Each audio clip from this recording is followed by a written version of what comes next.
শুভদা, হুম। তুমি তো এখন সেলিব্রিটি, মানে বর্তমানে সিনেমা টিনেমা করছো।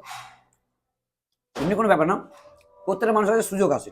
মানে ব্যাপারটা বলো তো কি, আমি কিসের জন্য সেলিব্রিটি বললাম? তুমি তো সিনেমা করছো, সিনেমা করছে না তুমি যে- খাচ্ছো বর্তমানে, আর হুম, আমিও খেতে বসেছি, হুম। একসাথে খাচ্ছি।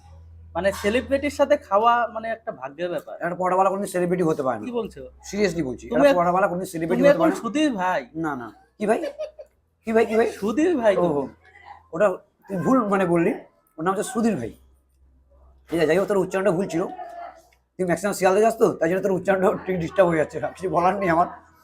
তারপরে মাঝে মাঝে আর একজন আসে, যার চোখের অ্যাঙ্গেলটা এদিক ওদিক, ওর সঙ্গে মিশিস, তাই মিশতে মিশতে তোর কথাটা জড়ানো শুরু হয়ে গেছে, বুঝতে পারলি?